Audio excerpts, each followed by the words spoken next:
من عمل صالحا، جو کوئی نیک عمل کرے فلنفسہ، وہ اپنے نفس کے لیے کرے گا، ومن اساء فعلیہا، اور جو برائی کرتا ہے اس کا وبال بھی اس پہ ہوگا. کسی دوسری جان نے اس کا بوجھ نہیں اٹھانا، ہر بندے نے اپنا بوجھ خود اٹھانا ہے. ثم الی ربکم ترجعون، اس کے بعد تمہیں اپنے رب کی طرف لوٹایا جائے گا. وَلَقَدْ آتَيْنَا بَنِي إِسْرَائِيلَ الْكِتَابَ، اور بے شک ہم نے بنی اسرائیل کو کتاب دی تھی، والحکم والنبوہ، اور حکومت بھی اور نبوت بھی. بنی اسرائیل میں ہزاروں پیغمبر آئے ہیں، 3 بڑی کتابیں بنی اسرائیل میں آئی ہیں، تورات، زبور، انجیل. وَرَزَقْنَاهُم مِّنَ الطَّيِّبَاتِ، اور ہم نے ان کو پاکیزہ رزق بھی دیا تھا، جنتی خوراکیں کھاتے تھے، من و سلوہ، کوئی محنت ہی نہیں کرنی پڑتی تھی. من جو ہے وہ ایک سمجھ لیں شکر کی گولیاں تھیں، رات کے وقت شبنم پڑتی تھی وہ شکر کی گولیاں بن جاتی تھیں، ان سے کاربوہائیڈریٹس ان کو مل جاتے تھے. اور سلوہ پرندے تھے، وہ جھنڈ کے جھنڈ آگے بیٹھتے تھے، وہ پکڑ لیتے تھے، شکار کر لیتے تھے، وہ اڑتے بھی نہیں تھے پرندے، وہ اللہ کی طرف سے آئے ہوتے تھے، پروٹینز وہاں سے پوری ہوتی تھیں، جنتی خوراکیں کھاتے تھے. یہ ایسے رزق دیا، پھر بھی انہوں نے اللہ کی بات نہیں مانی. وَفَضَّلْنَاهُمْ عَلَى الْعَالَمِينَ، اور ہم نے ان کو بزرگی دی تھی اپنے زمانے میں تمام لوگوں کے اوپر. وَآتَيْنَاهُمْ بَيِّنَاتٍ مِّنَ الْأَمْرِ، اور ہم نے ان کو دین کے معاملے میں اپنے واضح دلائل دیے تھے. فَمَا اخْتَلَفُوا إِلَّا مِن بَعْدِ مَا جَاءَهُمُ الْعِلْمُ، لیکن پھر بھی وہ اختلاف میں پڑ گئے اتنا علم آنے کے بعد بھی، بَغْيًا بَيْنَهُمْ، آپس کی ضد کی وجہ سے. ایڈلر کی سائیکالوجی میں سے کہا جاتا ہے ارج ٹو ڈومینیٹ. ہر شخص کی ایک خواہش ہے کہ میں لوگوں کو اپنے پیچھے لگاؤں، میں کسی کی بات کیوں مانوں، وہ میری بات مانے. اسی لیے ہوتا ہے کہ بعض اوقات آپ لوگوں کو بالکل واضح دلائل بھی دیتے ہیں، وہ بات نہیں قبول کرتے. یہی علماء یہود نے کیا تھا. علماء یہود کو پتا تھا کہ یہ وہی پیغمبر آخر الزمان صلی اللہ علیہ وآلہ وسلم ہے جن کی پریڈکشن تورات اور انجیل کے اندر موجود ہے. 10 یہودی بھی ایسے نہیں تھے جو ایمان لے کر آئے. کیوں؟ بغیم بینہم، ان الدین عند اللہ الاسلام، وما اختلف الذین اوتوا الکتاب الا من بعد ما جاءہم العلم بغیم بینہم. یہ وہی الفاظ یہاں ہیں. اللہ کے حضور ایکسیپٹیبل دین صرف اسلام ہے، اور جو اہل کتاب نے اسلام کو قبول نہیں کیا وہ آپس کی ضد کی وجہ سے نہیں کیا. ضد اتنی پیڑی شے ہے. ان ربک یقضی بینہم یوم القیامۃ فیما کانوا فیہ یختلفون، بے شک تمہارا رب ان کے درمیان فیصلہ کر دے گا جو دنیا میں وہ اختلاف کیا کرتے تھے. لیکن آخرت میں فیصلے کا کوئی فائدہ نہیں ہونا. دنیا میں اگر کسی کو یہ بات نہیں پتہ چلی کہ قرآن و سنت میں کیا لکھا ہے، آخرت میں جا کے پتہ چل گیا، اس کا فائدہ کوئی نہیں ہونا. فائدہ لوگ اکثر کہتے ہیں نا وہ آگے جا کے پتہ لگے گا جی کیڑا ٹھیک ہے کیڑا غلط ہے. اچھا پتہ لگ جائے گا پھر اللہ کہے گا اللہ ٹکٹ کٹا دے واپس ٹور جا، ہوں ٹھیک ہو کے آئیں. نہیں، وہ پائی ہاتھے پتہ لگنا ضروری ہے. آگے جا کے تو آگے جا کے پتہ نہیں لگنا، لگ پتہ جانا ہے. پتہ صرف ادھر لگنے کا فائدہ ہے، آگے تو لگ پتہ جانا ہے، پتہ نہیں لگنا.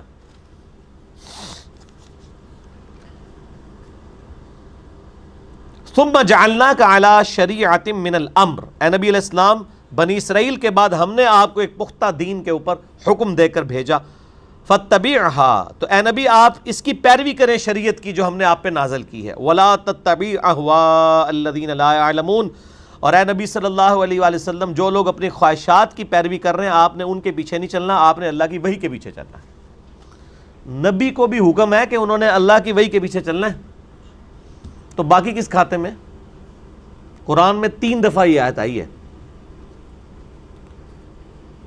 سورہ یونس میں، سورۃ الانعام کے اندر، سورہ الزمر کے اندر.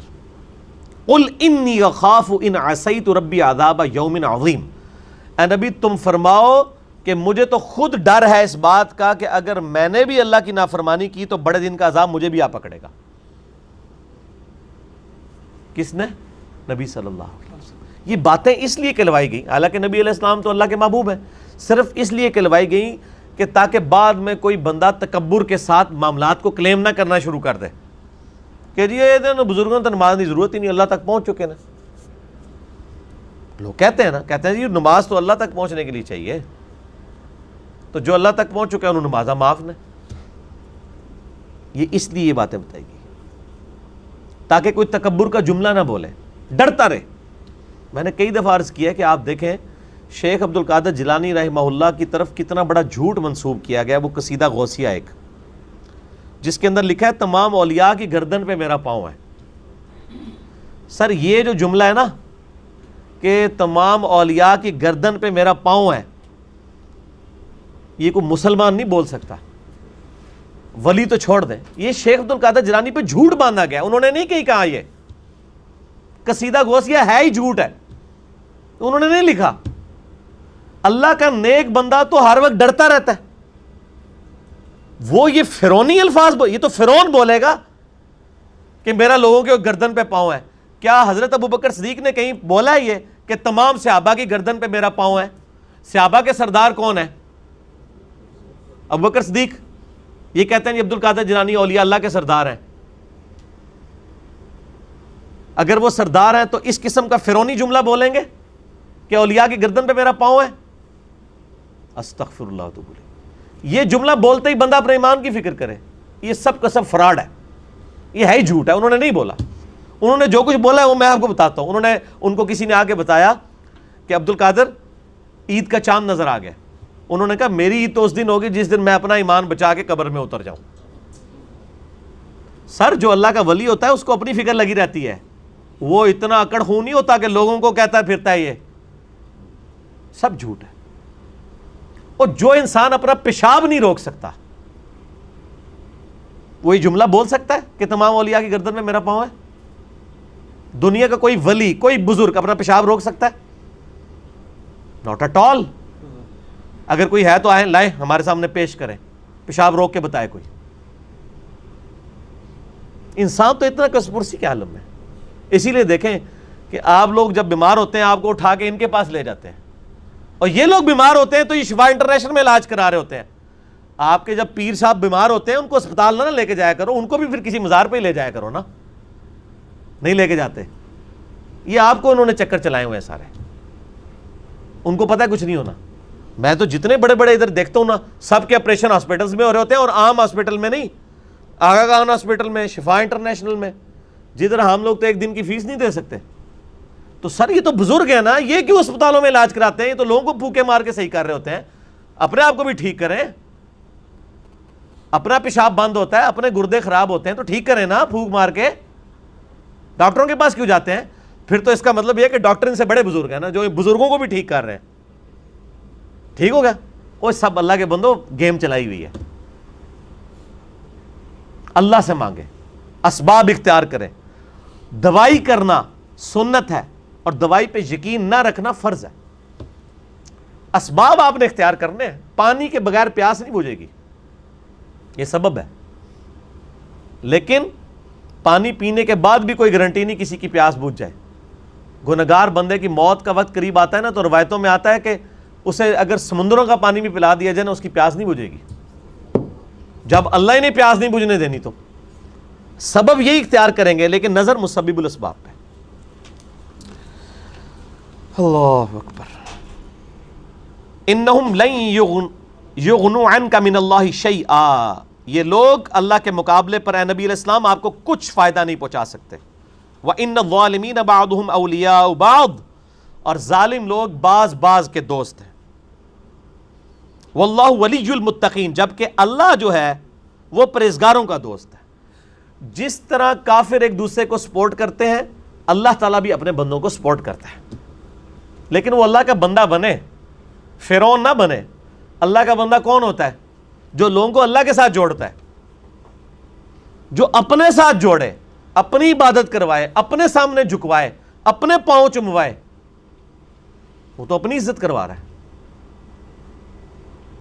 ترمذی میں حدیث ہے، انس بن مالک کہتے ہیں کہ نبی علیہ السلام کے استقبال میں ہم کھڑے نہیں ہوتے تھے، کیونکہ آپ نے منع کیا تھا، ہم اس کو برا سمجھتے تھے۔ ہزاروں صحابہ کی موجودگی میں نبی علیہ السلام تشریف لاتے تھے، آپ کے استقبال میں کوئی نہیں کھڑا ہوتا تھا۔ یہاں ایک چھوٹا سا یعنی لوگوں کا بنایا ہوا بزرگ جو لوگوں کے نذرانے پہ اپنی گاڑی چلا رہا ہوتا ہے، لوگوں کے نذرانے پہ اس کی گزر بسر ہو رہی ہوتی ہے، وہ کسی مسجد میں چلا جائے، لوگ کھڑے ہو کے نعرے مارنا شروع کر دیتے ہیں۔ اور کدھر نعرے مارے ہوتے ہیں؟ مسجد میں۔ گھر اللہ کا ہے اور تعظیم کس کی ہو رہی ہے؟ اس مخلوق کی جو نعرہ مارنے والوں کے چندے پہ چل رہی ہے. اسی لیے میں کہتا ہوں نا، لوگوں نے وہ گاڑیوں کے پیچھے لکھوایا ہوتا ہے نا نگاہ مرشد. مرشد کو بھی چاہیے وہ اپنی گاڑی کے پیچھے لگوائے نذرانہ مریدین. آپ آج نذرانے بند کریں، ان کا تو کوئی سورس آف انکم ہی نہیں ہے. اکثریت کا کوئی سورس آف انکم نہیں ہے. نہ ان کے بچے پڑھے لکھے ہوتے ہیں، نہ یہ خود پڑھے لکھے ہوتے ہیں.